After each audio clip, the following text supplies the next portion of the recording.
I tell my boys, life is on the other side of fear. If you can just walk through that line of fear, all the good things in life are on the other side of that line, So there is sort of a mental psyche about just doing things. Yeah. And the more you just do them, they get easier to do. I was probably 16 or 17 years old. Wheeled in a computer into our classroom, which sounds funny because now you don't have to look very far. There's computers everywhere, our phones, our watches, it's everywhere. As you said, it's ubiquitous. It's commonplace anymore. But at the time, it wasn't. This was something strange. Influencing people. And, after a while, Matt, everybody's like, oh, what a great idea. That's fantastic. And everybody was sort of getting on the bandwagon. Next thing I know, I see this guy is getting promoted. Yeah. You're like, wait a second. Yeah. What? That's a good wake-up call, right? You're like, I got to get better at this. Yeah, it was a huge wake-up call for me. Ladies and gentlemen, welcome back to another episode of the Saucetown Investor Podcast. I'm your host, Matt Cox, joined by an amazing guest today. I got the chance to meet her on our recent trip out to France and really excited to have her on. Our guest is a semi-retired global payments executive with over 35 years of industry experience. She has been with MasterCard International for nearly 4 decades, working in technology, commercial, and financial roles. She has held a range of technology and business leadership positions and has been named among the top 25 non-bank women in finance by U.S. Banker and the most influential women in payments by both Card Forum and Payment Source. She has a passion for keeping girls in STEM, that's science, tech, engineering, and math for our listeners. She speaks at national conferences to encourage young girls and women to pursue STEM careers. She is on the board of American Red Cross St. Louis chapter, Girls Inc. St. Louis chapter, Washington University in St. Louis National Advisory Council, and the Master Clock Advisory Group. Our guest received a Bachelor of Science in Data Processing and Quantitative Analysis from the University of Arkansas in Fayetteville. I am joined by Dana Lorberg. Dana, how are you doing?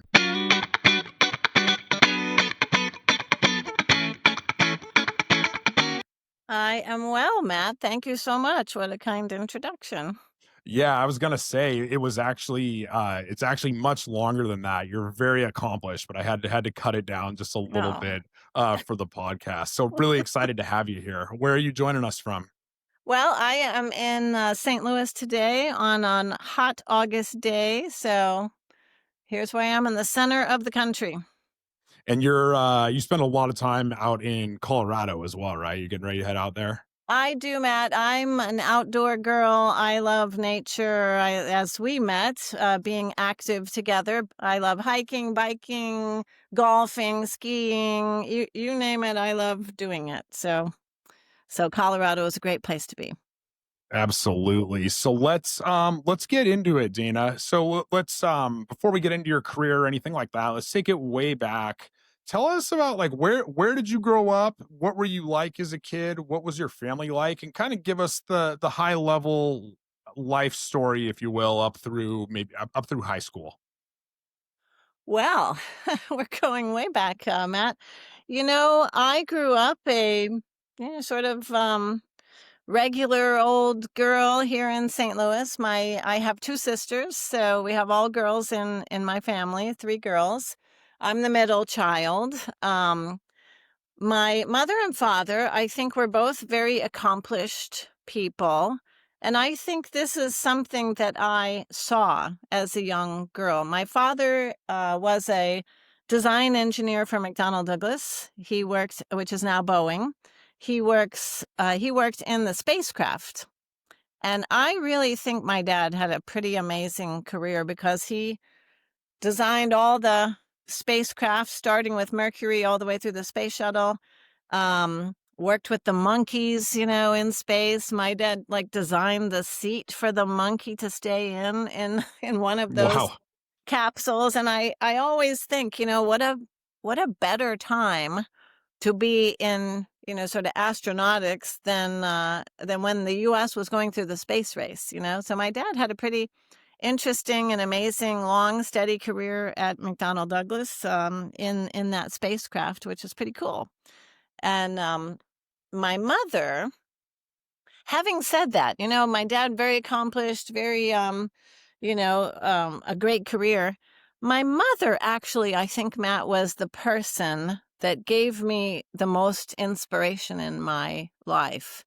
And one of the things that I talk to people about is we should always be an inspiration for somebody, and we should realize that we are a role model. And my mother was that for me. She grew up very poor. Both my mom and dad grew up very poor, but she wanted to, just like Scarlett O'Hara, she wanted to never be poor again. And she went to college. And that was rare, I think, for a woman back then. And she got a nursing degree, so she was a registered nurse. But the thing that was very inspirational about Mom, aside from the fact that she was a working woman and at a time when probably women didn't work so much, but she didn't think that was enough for her, and she wanted to do more. She wanted to learn more. She wanted to have a bigger career. And so she eventually became a pioneer in this job called nurse practitioner. There wasn't such a thing, and it was just beginning at the time that my mom was in the profession, and she decided to go back to school. She became one of the first nurse practitioners, really sort of pioneered that field. All the while, Matt, at the time, this is, in the 60s and 70s, she was working, she got a bigger education, she got a bigger job, but then she had kids. So then she quit her job. She stayed home while we were little. Then she went back to work. She was sort of back and forth in the working field. But so I grew up seeing two very accomplished professionals. My mom, a little schizophrenic with quitting and going back and quitting and going back. And it really inspired me, and I feel like my mom's commitment to learning and just wanting to do more in life inspired me to find something of my own, So I grew up, just a girl in North County in St. Louis, seeing two accomplished professionals, and decided I wanted to be one too. Well, you certainly did that. So you end up enrolling at the University of Arkansas. And back during that time, I mean, data and analytics was not, I wasn't there, but my understanding is it wasn't as commonplace. Today, all that you hear about is big data this, big data that, Right. analytics. It's everywhere, right? And I don't think it was as common back then for people to be as interested in those fields. And so you end up majoring in data and analytics, quantitative analytics. Did you see where the puck was going and made a decision that you thought that's where the world was going to be headed, or what led you to that at presumably 19 or 20 years old to choose that major?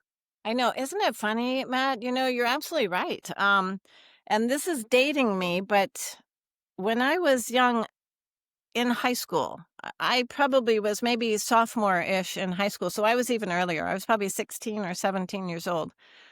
Somebody wheeled in a computer into our classroom, which sounds funny because now you don't have to look very far. There's computers everywhere, our phones, our watches, it's everywhere. As you said, it's ubiquitous. It's commonplace anymore. But at the time, it wasn't. This was something strange. They wheeled this computer in. I think at the time it was probably a personal computer. So it was the beginning of actually trying to shrink down computing technology. But I saw this computer, and they just it was like show and tell, they were kind of talking to us about, hey, there's this computer thing here. For some reason at that young age, I had this moment that I just won't forget. And I said, I wondered, what could you do with that thing? What is that thing for? What does it do for us in life? And I very quickly discovered it solves hard problems. And I knew at that moment, Matt. I don't know what led me here. God above led me to decide I want to solve hard problems in life, and that computer is how I'm gonna do it. So I need to become a software engineer. So I just had that inspiration at that moment, and as I said, I was already inspired by my mother and my father for their accomplished careers, and I wanted to be independent, and I wanted to be able to find my own way in life, and I saw that computer and said, "There's big problems to solve in this world, and that computer is gonna do it better than a human is gonna do it, and so I need to be in an engineering world." So I went to school for data processing, quantitative analysis, as you say, which is kind of computer science and math combination degree, and never looked back. And then I said, I'm a software engineer at a time when there weren't a lot of them. Certainly, were not a lot of women of them, but that's what I decided to do. And this again is a lesson to me in life. People need to see something. They need to be inspired by a role model. They need to have some awareness of what is possible, like the art of the possible for them. And I think it's super important. And I feel blessed that that day in high school, somebody decided to bring a computer into my class. And I had Yeah. the aha moment, that there's big things to do. So, Well, that's incredible you were that inspired to solve big problems at that young of age. I think, my big problems I was trying to solve were which, kegger I was probably gonna attend that night, but, that's it's incredible that you, I mean, yeah, the rest is history. So you end up spending or I say end up, you're semi-retired, so you're still working with them. But, and what we'll do, we'll ask about some more details about your career, but at a high level, so nearly 4 decades with MasterCard, and we, get a lot of advice as, like, young professionals or even people straight out of college that there's a lot of stuff going around that's like, you need to change jobs, you need to change companies. It's necessary in order to make more money or to climb the ladder. Obviously, that's not the route that you went, and it turned out very well for you. Um, what are, would you say, the pros and perhaps cons of staying with one company? And how do you think young professionals should think about that? yeah, you're right, Matt. It's interesting how things are these days compared to perhaps other people's experiences. I don't know exactly what the right answer is. I can tell you in my own experience, I felt very challenged. I felt like there was a lot of opportunities for me in the company that I was in. There were a lot of different skills that I could learn at MasterCard in my time there. And I didn't feel compelled to go outside of the company because there was so many opportunities available to me at my company. And I think that scenario can remain today in today's world for people who are working at great companies that are perhaps in a time frame that they have a lot of runway ahead of them. There's a lot of growth to happen. And I think there are scenarios where young people can stay at their company for long periods of time as long as they are learning, they're getting new skills, they feel they are contributing to the company's growth. I'm assuming we're talking about, people who are motivated and want to have great Right. careers. I think there are opportunities for people in great companies to be able to do that. I think, there's alternative paths, as you say, where if they feel like perhaps they've given all they can to their company, they're not learning anything anymore, perhaps they're not able to make the contribution that they feel they're able to make or that they know, that they can make, then I think, moving on to other companies is an okay path for people. To me, it's all about what gifts do you have? What skills can you foster? How can you learn new skills? Because I think that's a very important part of career growth. You have to be a learner. You have to learn new things, and you have to be excited about learning new things. And if your company gives you the opportunity to do that, then stay at your company. You're going to learn new things. You're going to get different opportunities. If your company is not, and you feel like you're at a dead end at the place that you are, or you've given all that you can give, then maybe it's time to leave your company. So I think it's a personal journey, but it's about learning and accomplishing and being challenged, at whatever you're doing. Yeah, and I think a huge piece of, I mean, it comes in from you internally. Like I mean, you said it. Part of it is the company, right? If you're at a great company, they're going to help you with that. But it has to come from you internally as well. You have to want to learn. You have to be curious about things. And I think, again, going off the idea that people are supposed to change companies all the time, I think because a few years ago we were in the middle of COVID and everybody was changing job. That's when the job market was crazy. And I think anybody could change jobs at that time and get like a 40% raise. And I think that fried a lot of our brains in some ways, that is like the norm. And I don't know. I'm not in corporate anymore. I'm a business owner, but I think there's a ton to be said for really kind of building your path at one company as opposed to hopping around places. Yeah.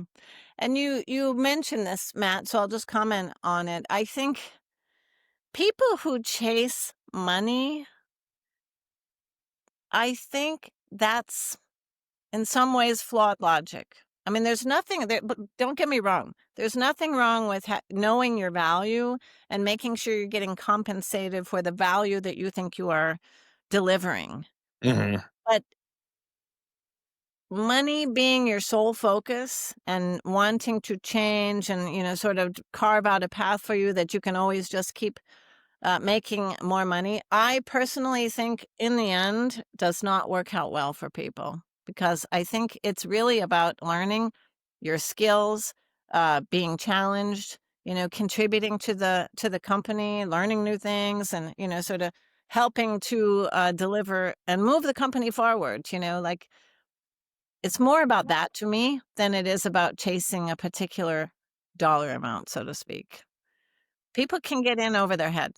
They can get promoted above their value proposition, and then things don't work out so great. You're set up for failure because you're not qualified for the job you got Yeah, promoted to. yeah. Exactly. So speaking of moving the company forward, so during your time with MasterCard, one of the biggest things you accomplished with is you played a huge part in building out the global payment system.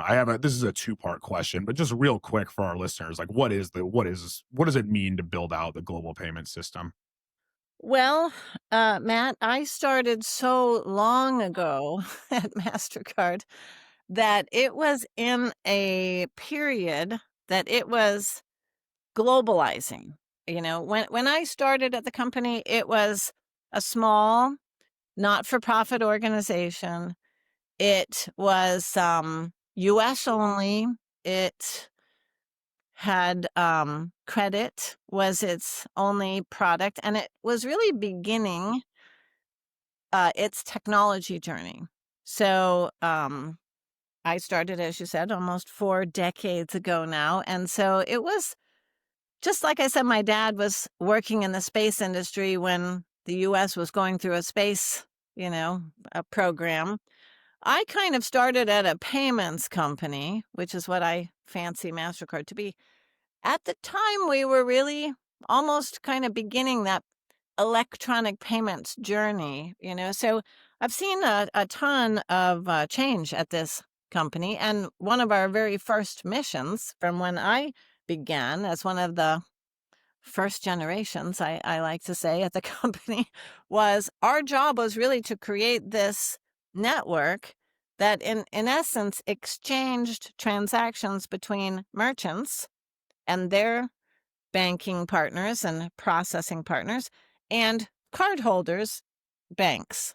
So, if you're out buying your cup of coffee at Starbucks, that transaction needs to get all the way from that particular Starbucks and that physical brick and mortar store.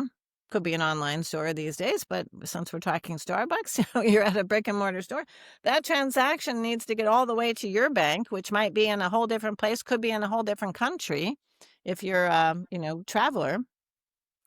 and back again to the Starbucks to say, can Matt buy a cup of coffee today using his MasterCard credit card?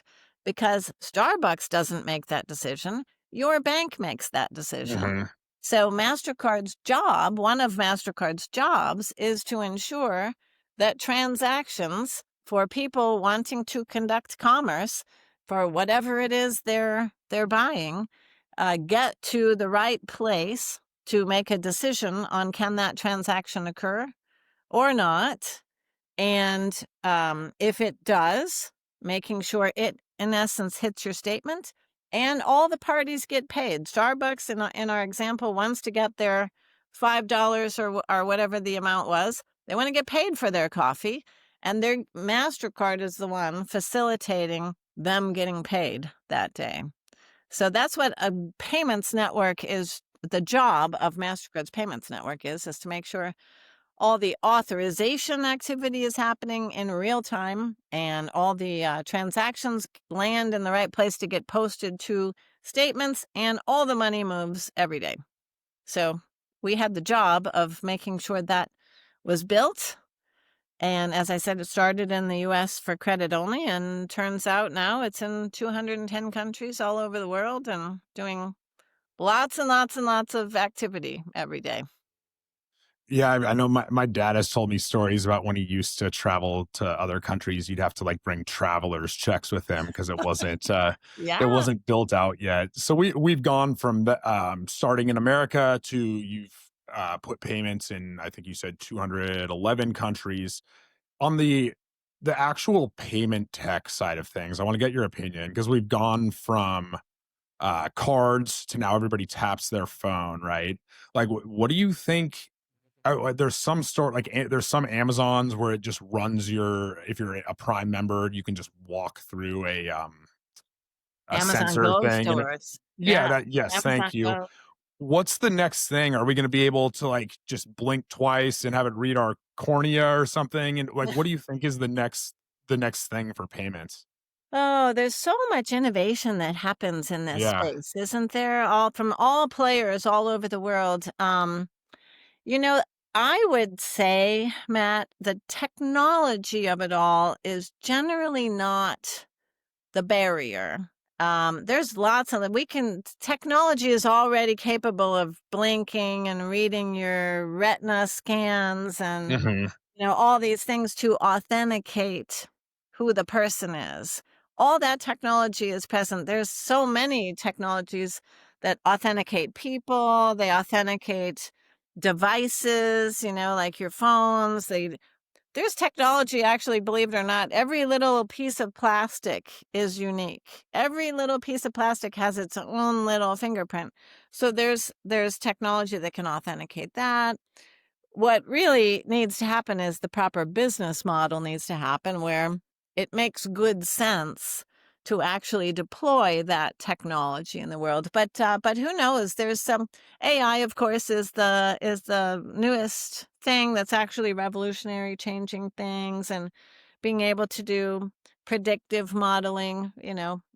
Whether it's predicting fraud or predicting spend or predicting behaviors or things, but lots of those kinds of technologies out there. The question is, in my mind, is there a good business case to deploy these different kinds of things? And will the consuming public adopt it? Like you mentioned retinal scanning.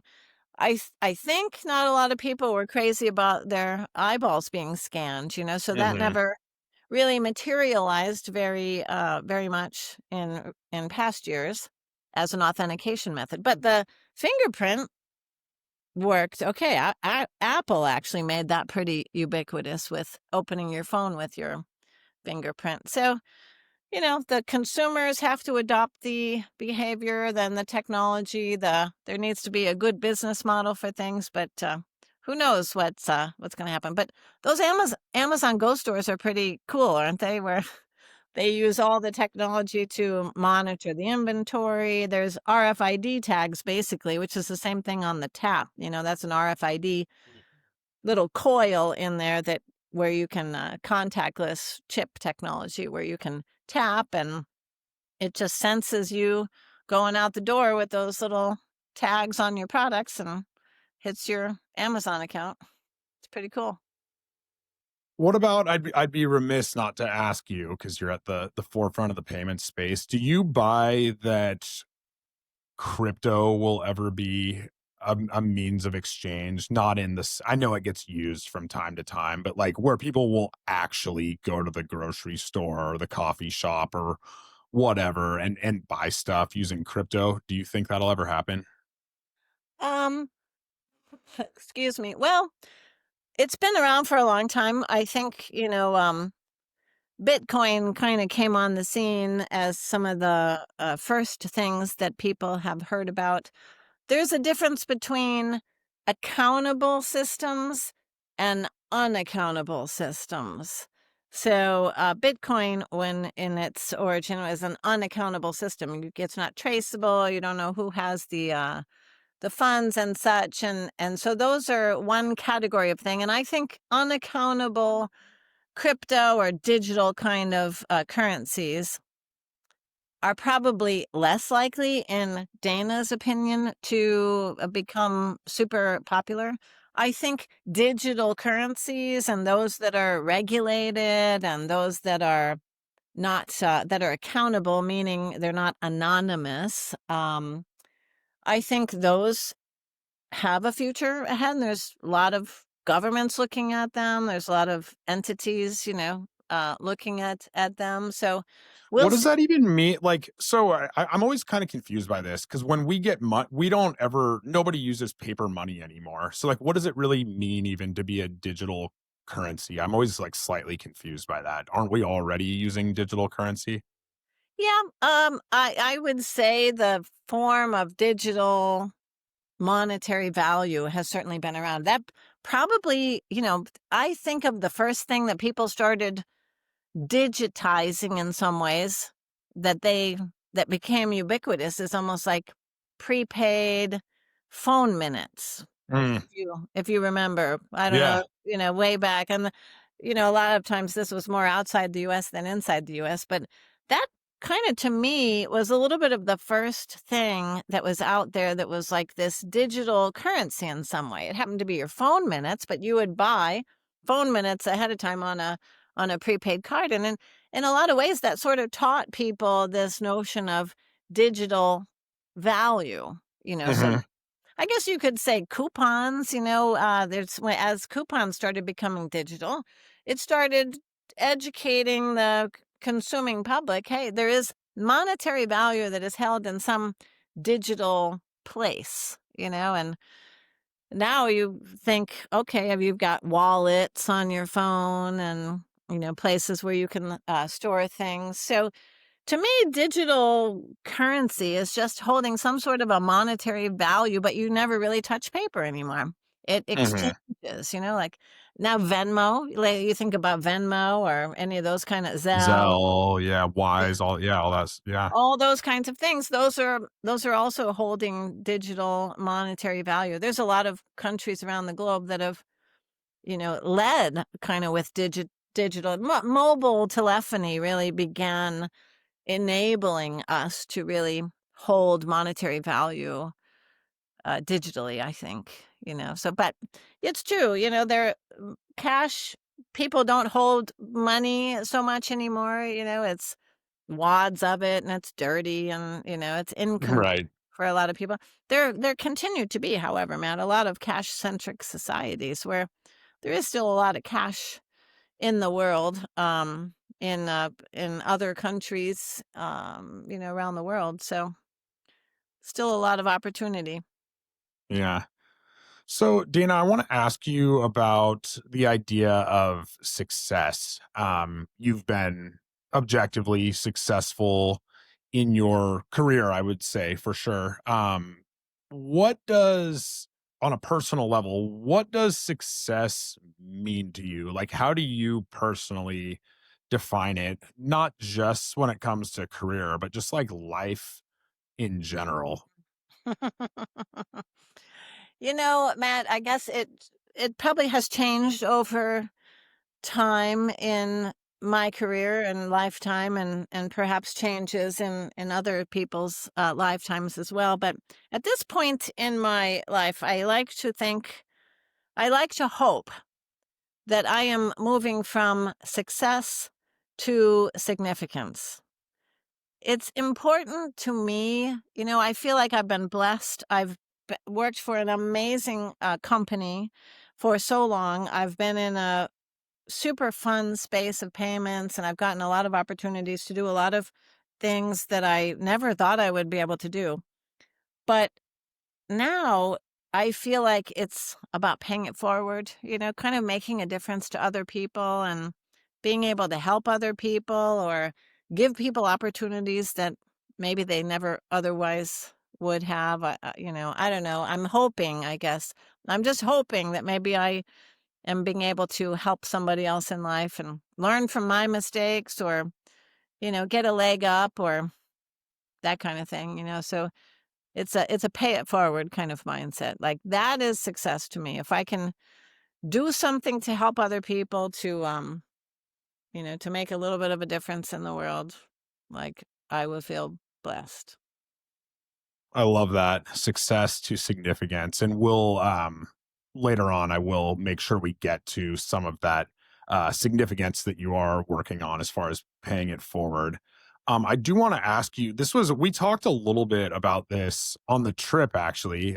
You and my fiance, Diva, and I chatted about this. And I think in the corporate world, we would all love a kind of rainbows and unicorns deal where simply just being good at your job was enough to be able to climb the ladder. And it is an important part of it.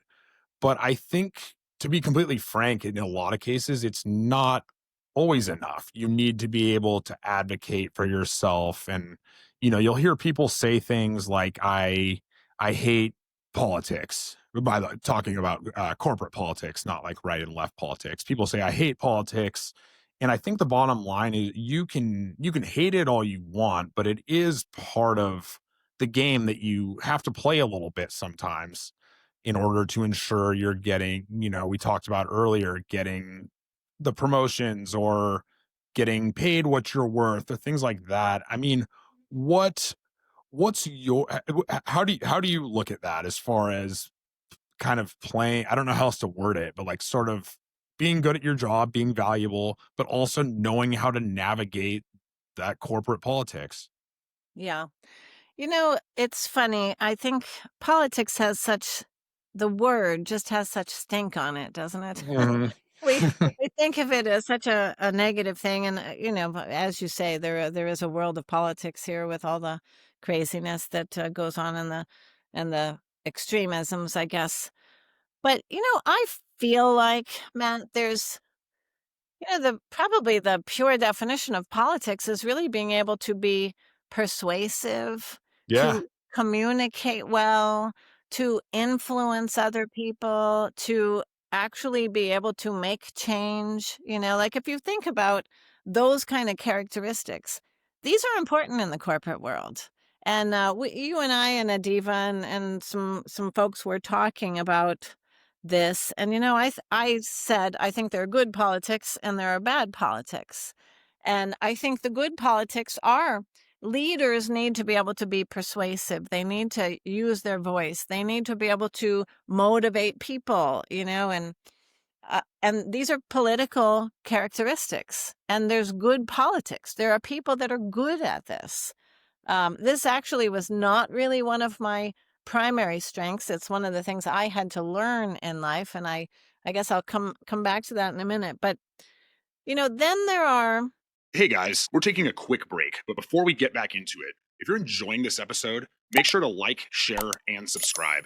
It really helps us to keep bringing you more valuable content. And if you're on Apple Podcasts or Spotify, don't forget to leave a review. Please, it makes a huge difference. All right, let's get back to it. Bad politics, and I think the line is when we see people that maybe are starting to be more self-motivated, perhaps are, I like to say, have a lot of vitamin I, I did this or I did that, or perhaps making a case for themselves, and just crossing a line of like it's more self-motivated than it's corporate motivated. And that's when you start getting into the bad politics, and I think nobody likes bad politics, but I believe that there is a need for people that have some of this gift, of strong social skills and the ability to be approachable and likable and, can be articulate and make a case for things. And, Matt, it makes me think, I just want to tell you a story here. As I said, I feel like my more natural gifts in life are actually working hard and learning things and, sort of getting into the details of things, perhaps coming from being an engineer and starting my career in an engineering category and staying in technology for a lot of it. Maybe I come by these things more naturally. And the social aspects of things are not my natural strength. Uh, Mhm. I'm not polished naturally. My communication skills this is 40 years of working on them, Matt. So, you know, over time I've developed some skills in them. But when I was going through things and working on different projects and such, I felt like I was not a great communicator. And I actually went to a colleague of mine. I was working on some strategy stuff or things that I needed some influence in the company, needed to be able to be communicated well and to be able to get people aligned. And I did not feel like I would be capable of doing that. I thought my words were not polished. I'm a very direct person. Sometimes I would say things that could offend people and, kind of get straight to the point. I wasn't really a good schmoozer. So I asked this colleague of mine if he could be the voice of the ideas, that I was working on and that I was doing the detail work on. And he didn't really want to, but he said, all right, Dana, like I'll try to influence everybody. And so I was doing all the work and thinking through all the things that needed to happen. And I was sharing them with this colleague of mine, and he was doing all the voiceover, of it, influencing people. And, after a while, Matt, like everybody's like, oh, what a great idea. Oh, that's fantastic. And everybody was sort of getting on the bandwagon. Next thing I know, I see this guy is getting promoted. Yeah, yeah, you're like, "Wait a second." Yeah. What? What? What? That's a good wake-up call, right? You're like, "I Oh gotta my get better at gosh. this." Yeah, it was a huge wake up call for me. And I said, oh my gosh, I have got to learn that other part of the skills in life, that are just as important as really being the doer, being able to be really thoughtful and, kind of think through hard problems and come to a proposal and an answer. I have to be capable of voicing them and being articulate and actually influencing people, to this sort of good politics, category of things. And boy, did I work hard at that, Matt. I am like, I've got to learn how to do this, because if I don't, I'm going to be left behind. And I may have put in all the elbow grease and all the work, but I will not be acknowledged for that. And it'll be the people who are good communicators that will end up, moving forward. And there's nothing wrong with great communicators. I'm not trying to diminish that gift, because that is a gift. But it was a big wake up call for me, as you said, and something that I tell particularly women. I don't want to say that women are necessarily the ones who are not great at this, but I think sometimes, the introverts in the world, I guess I should say, need a little help and need to learn to communicate well and to advocate for themselves. So I always tell young girls when I'm talking to them, let your voice be heard. Have an opinion, ask questions, be capable of articulating a point of view, work on it verbally and in written communication, because it is a skill that we must have in life. to be able to make the biggest difference, in what we're doing. So I kind of parlayed your question of good politics, bad politics, sort of thing into there's a life lesson there, that there is an important value in not only being able to think through the hard stuff and discern right from wrong and come with proposals, but you actually have to be able to voice them over and advocate for yourself, as you say. So it is one of the big things that I say is a path to success, is being able to let your voice be heard. Yeah, I couldn't agree more. And I think with AI and everything as far as data and being able to look things up and produce uh, a pitch deck or basically produce anything in a matter of seconds, that's all getting commoditized. And so your ability to present yourself, this is my opinion, I don't know, but I think that's going to arguably be able to tell a story or be able to, like you said, speak up in a meeting, that's going to be the skill of the next decade, 2 decades. That's probably at the biggest premium. I mean, I've started personally, so I go to Toastmasters every week to try to Oh, work good on for it. you.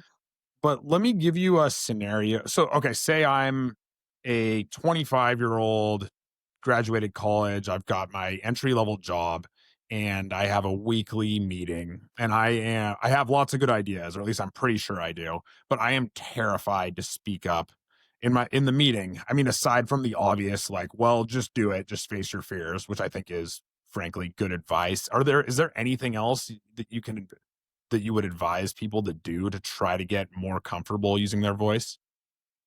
Well, you've said a couple of them. It's sort of like asking, how do you learn to run faster?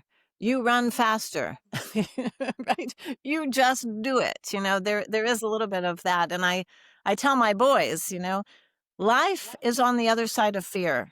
If you can just walk through that line of fear, all the good things in life are on the other side of that line. So there is a sort of a mental psyche about just doing things, and Yeah. the more you just do them, they get easier to do. But I think your point about Toastmasters is a great one. Almost every company has Toastmasters, or every city has a Toastmasters capability. I used to be the executive sponsor of Toastmasters, because I think it is a great way to practice and learn how to present yourself and present different topics, of course, debate clubs and those kinds of things as well.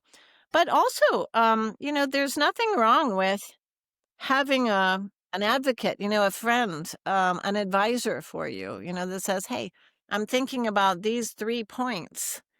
Um, what do you think about how am saying them?" Practicing with a trusted colleague, or somebody outside of your workplace is another thing.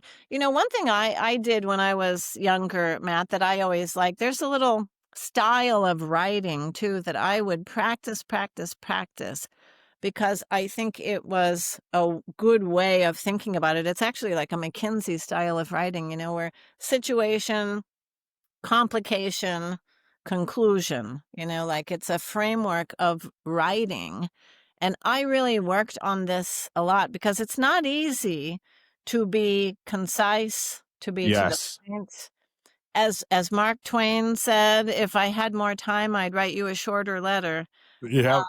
It's a skill that you can practice, and I would practice it in writing, and then I would trans translate it over into a verbal experience, like in meetings, and being able to, people love, like, hey, I'm thinking about 3 things after that conversation. Sometimes enumerating points is a very good way of speaking, because it grabs people's attention and you can organize your thoughts like that. But probably the biggest tip and trick that I used was actually using this McKinsey style of writing about any situation and practicing writing, and then I could verbally communicate that way as well.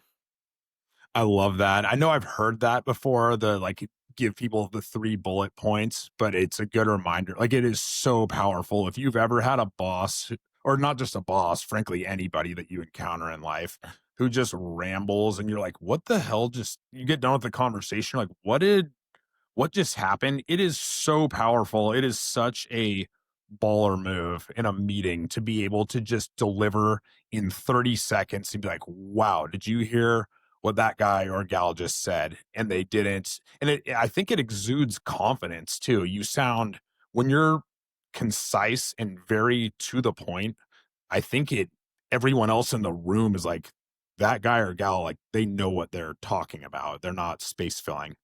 It's true, especially if they're not somebody that historically talks a lot. Yep.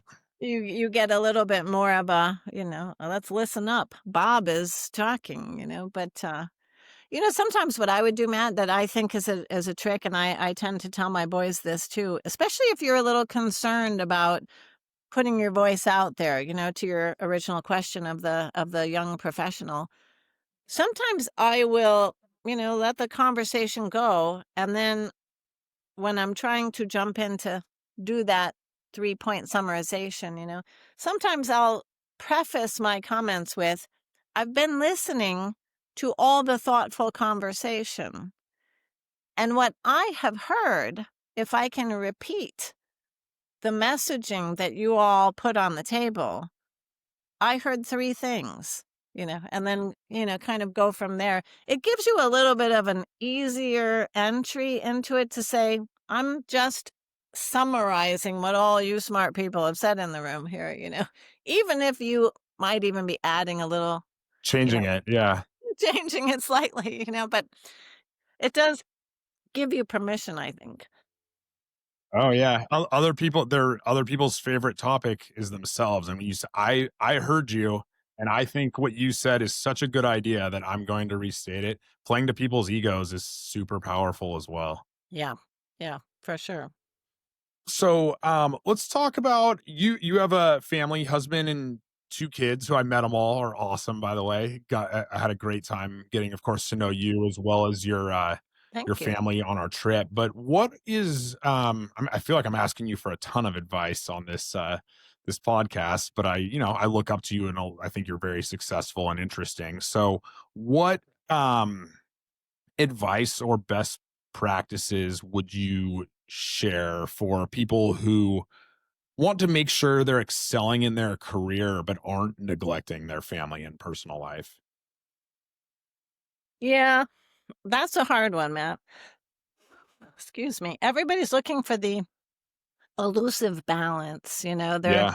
trying to balance life and juggle so many things, and they have families, they get married, and it's just a hard thing to do, and I don't feel there is such a thing as balance. And I think it's easy to feel guilty all the time because you're choosing work or you're choosing life in any given moment. I remember my mother talked to me about this one time. You're going to feel guilty about one of them. So see if whatever you pick, if you picked, I have to stay late at work because something's due, and it's the right choice. But there's a school play, that night. You chose work. In that moment, you chose work, and that was, you know, presumably the right choice to make. Give it your all. Like, be the best work person you can be at that moment and just knock it out of the park. Work hard, do what that thing is you had to do, work late. Maybe you have a project that's going over a series of weeks that you have to spend more time at the office. But there's going to be another time when you choose your personal life. You choose to go to the kids' play or to go to, be home for dinner or whatever it is. Be present at home. Leave work behind. The trick to me is every day that you have to make a choice, because you do. You absolutely do. Make the best choice that you can. Give it everything you've got. And over time, make sure that you are making a good decision in each case, and you're going to pick personal sometimes, and you're going to say, no, I can't produce that deliverable, or I can't attend that thing or whatever, because I have a very important and a just as important thing at home to do. So I feel like you just have to make your choice in that time and give it everything you've got, and make sure that over a period of, over an arc of a period of time, that you've done you feel like you can sleep with yourself at night, if you know what I mean, and that you've done that. I think to do that, however, and to have, hard jobs, and to really put yourself into your career and your family, you have to have help. Um, you can't do everything. You can't have a clean house and have all the groceries done and be a super, on a career path that just, takes a lot. Because I do believe in working hard. I think you have to give your all to a company at any, given moment, and balance out your choices over time. But you have to have help. Somebody's got to be able to pick up your kids from school, or, because you may not always be able to. So I think get help, make the right choice, at any given point in time, and give it everything you got, and don't look back. Don't feel guilty. So, I love it. So, okay, I want to talk about a cause that I know, excuse me, a cause that I know is super near and dear to your heart, which is encouraging women to work in STEM yeah, careers. yeah. Again, for our audience, that's science, tech, engineering, and math. I have a follow up to this, but just first, why is this important to you? Well, I told you when I was young and that computer got wheeled Hmm. into the classroom, had that was just such an aha moment for me, and then I saw, I that changed my life. I went into this field. I feel like I had a great career. I feel like I've done many things. I've experienced many things. Hopefully I've been accomplished, and there's just so much that can be done. But girls, for some reason, and I don't think we know why, but they tend to opt out, somewhere around 10, 12 years old, whether it's nature or nurture or combination or what, they seem to feel like they're not good enough, or they're not smart enough, or they sabotage themselves in essence, because they feel like they shouldn't pursue that. I really don't understand that. I remember one time I was in a grocery store for I don't know why I remember this, but you always hear a lot of times you would hear an older woman say, "Oh, I'm not good at math. Go ask your father." Or, they Yeah. denigrate themselves, and that was happening. I was at a grocery store one time, and she's like, "Oh, I don't know. I'm not good at math." And I'm like, "Well, I am. Ask me." Like, I feel like you need that counter experience, because I guess this is the nature part of why girls are opting out. They just don't have role models necessarily, or haven't. There's a lot more now, which is great. They haven't had role models to let them know that they can be anything they want to be in life, and they don't have to opt out at these young ages, and then never really have a chance to be as good as they can be in life. It's crazy, really, to me. So I want to let them know. I'll tell you a story, Matt. I was talking to about 10-year-old girls. We were doing a thing in a school system, a program where we were teaching kids, and I said, I don't want to do the normal curriculum. Everybody can do we were doing JA in a day, the Junior Achievements curriculum. I said, I don't really want to teach the second graders or whatever class I was supposed to teach, but I want to talk to every girl in this school during the period of time that we're here for the day. So I did. I got 8 girls at a time. I said, I want to talk to 8 girls at a time for 15 minutes and just talk to them about what they want to be in life. So I was talking to all these girls and I would ask them, what do you want to be when you grow up? And a lot of these 10-year-olds, they say, oh, I want to be a hairdresser. I want to be a teacher. I want to be a nurse. And there's nothing wrong with any of those professions. But I have recognized this pattern of girls wanting to help people in the world. I think boys want to be CEO and make a lot of money, and Hmm. girls want to help people in the world. So I asked this one little girl and I said, what do you want to be when you grow up? And she says, oh, I want to be a nurse practitioner. I said, huh, okay, that's kind of funny. Not a nurse, not a doctor, nurse practitioner, right in the middle. So I asked her, well, that's interesting choice. Why do you want to be a nurse practitioner? And she says, well, I have figured out that a nurse practitioner makes more money than a nurse. So I want to be a nurse practitioner.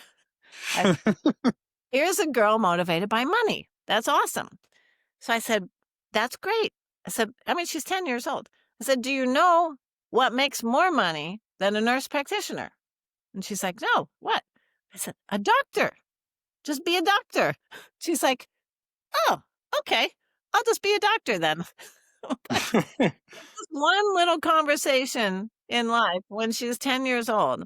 Hopefully now she wants to be a doctor, not necessarily a nurse practitioner. They need They need to know. Think big. Think big. You can do anything that you want to do.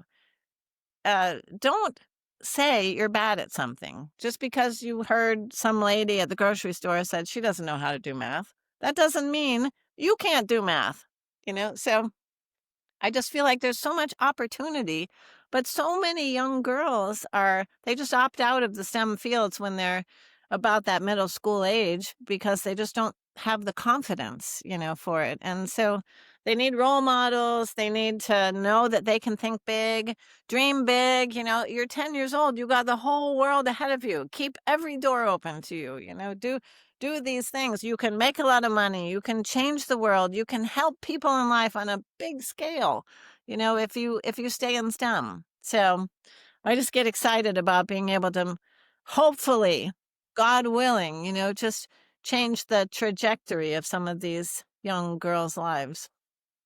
Yeah, I can tell how passionate you are about this, and it's so.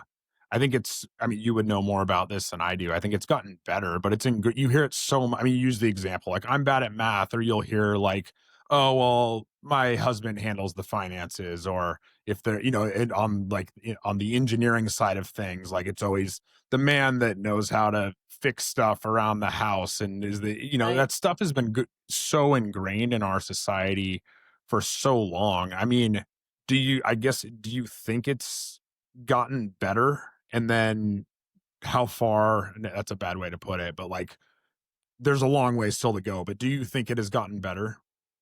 I think it has gotten better. But women, last count, women are still 50% of the population of the planet, and men are the other 50%. And we're not at 50-50. Like when we're Mm, at 50-50, we're good. But we're not at 50-50 in terms of, different roles and people in technology, people in engineering, people in the STEM fields, pay equity, all that stuff. It's not where it needs to be. Is it better? Yes. Are we done? No. right. So Very it's good. So, Dana, you've been super generous with your time. Just a few final questions that I try to ask everybody that comes on. So, there are a decent number of like investor or entrepreneur types that listen to this podcast. We are called the Saucetown Investor, after all. So I ask everyone to whatever point you're comfortable sharing. Um, there's when it comes to money, there's making money in your career from your job, whatever, your income. And then there's what you do with your money. There obviously you have to spend it on living expenses, going on having fun, whatever. But then whatever's left over is what we try to invest and hopefully compound over time and build wealth. What over the years, I mean, how would you describe your personal investment strategy? Well, the good news is, Matt, we have professional people that do that for us, which Oh, is you do? Okay. which is good. And this is also something that I actually recommend to people. Like, listen, you need to have professional people helping you. And part of the help is in managing your money, in managing your investments. It's a complicated business. There's so many different strategies. There's all different investment choices. And in fact, I tell my boys this too, Matt. Part of your compensation in life is going to be from your salary. Hopefully, a bigger part of your compensation in life is going to be from your investment strategy. Yeah.